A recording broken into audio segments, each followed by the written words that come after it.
Colin Allred is a very unique Texas senator.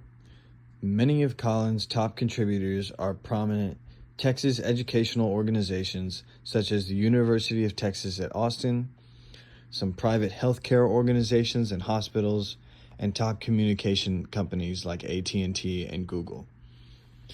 Though they might seem unrelated, some of Colin's main goals include making the power grid more effective and giving better internet access for more Texans in rural areas. He also claims to push against Big Pharma, which does seem a bit contradictory for his medical institution contributions. Overall, I think Colin is quite genuine and seeks some sort of real change. With more than half of his co-sponsored bills being bipartisan, it's safe to say he doesn't care for the hateful divide that we so often see in our country today. He just wants to do what's best for the people of Texas. Discussing some of our local options in this year's mayoral race, starting off with Miss Isabel Areza. I think it's how you say her last name, Areza. I'm not sure, but she's a Democrat. The issues she's standing for are gun safety, women's rights, and equality, climate, civil rights, and equal justice, and voting rights. She had her email on multiple sites, so she'd be easy to contact. Some of her sponsors are Coastal Bend, Texas, Democratic Women, Gunsent Voter, IBEW Local 278, Texas Campaign for the Government, and Turn Texas Green. I did a little bit of research on Turn Texas Green. They are an organization,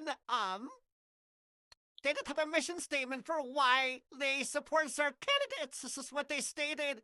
We support candidates on a nonpartisan basis who share the environmental goals of the Sierra Club through their voting records and position statements.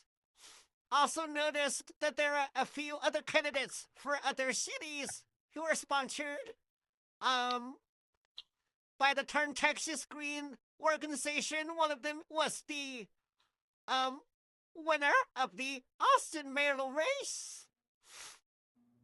Miss Isabel Areza is currently a professor at Texas A&M Corpus Christi, where she also received a degree from, as well as Boston College. Moving on to Paulette Guajardo, who is currently the mayor in position for the city of Corpus Christi. She also had an email on multiple sites, one of those being the mayoral email.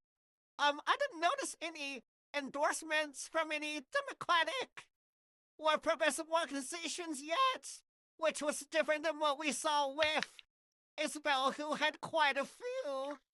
I couldn't find anyone sponsoring her through Open Secret or any of the other websites normally we use to follow that money.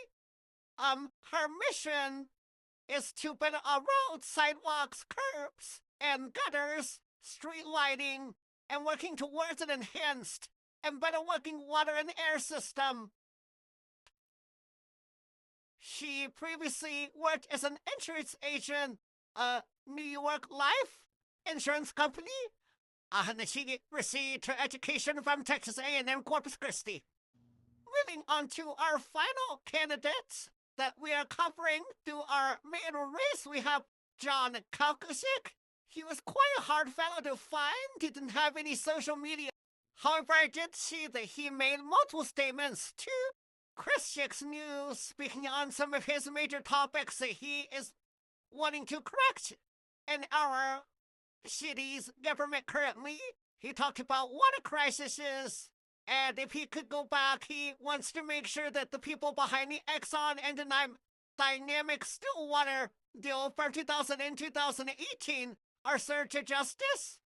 Talks about police funding, and he's also against desalination. He's wanting to pitch the idea of cloud seeding. Same as the previous, I didn't find any sponsors. He is the owner of Rainbow of Crystals and Gems. I couldn't find any information about that place, but it was stated that he is the owner of it. That is why I couldn't find any education for him. The last person on the list running for mayor is Anthem Powers. what I saw that he does for a living is he's a journeyman plumber. The community impact that he's striving for is fixing water needs. He is for the desalinization plant. He's looking, if he were to be mayor, he is wanting to move where the brine is going to be put back into the bay. He doesn't want it right where the channels or is that where they're planning to do it. He's thinking of more in the Gulf of Mexico rather than putting it right into our community. Other things that he focused on was increasing wages for the people. And another thing was making Corpus Christi a place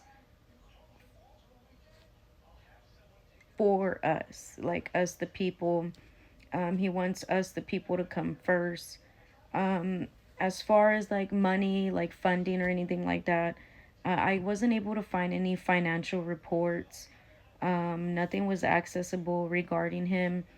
I do want to state a fact that Anthem Powers, like based off of quotes that are in Caller Times and on certain websites, he's just running for mayor just to see if he can get the opportunity to be mayor and serve the people. There wasn't really a whole lot of evidence to support him being mayor. There wasn't any reports of financial stuff of anybody helping for his campaign. It looks like he was, just like a normal citizen of Corpus Christi and is just wanting to run for mayor. There wasn't a whole lot of information. But yeah, those are the mayors that I have listed. And the next mayor that I'm going to talk about is Michael Hunter. Michael Hunter is the son of Todd Hunter, who is our state representative. He currently works as an account executive at Borden Insurance, so he's like into the insurance stuff. Right now, he's also a member of the Corpus Christi City Council. That is what he does now as well. Things that he focused on and the community impact was no more tax increases, reliable clean water supply. He is for the desalinization. He wants that to be something here in the Corpus Christi. Other things that he mentioned was that he would like better roads, better jobs, not better jobs, but more jobs for our community. And one of his biggest things was that he didn't want no more growing debt for Corpus Christi. I looked into his financial reports, and it looks like Todd Hunter, his dad, is primarily the man that is, or the person that is funding his campaign, like for advertising and stuff like that. He's using, Mr. Michael Hunter is also using money that he makes for his campaign. But I did see something that was very eye opening. There was a lot of donations from like developmental companies and environmental companies that I saw, which was kind of weird. It could be a conflict of interest for like that desalinization plant. Like, if those are companies that are wanting that to be made, then they are investing into his campaign for him to win the election. So that was something that I saw there that was kind of weird. But yeah.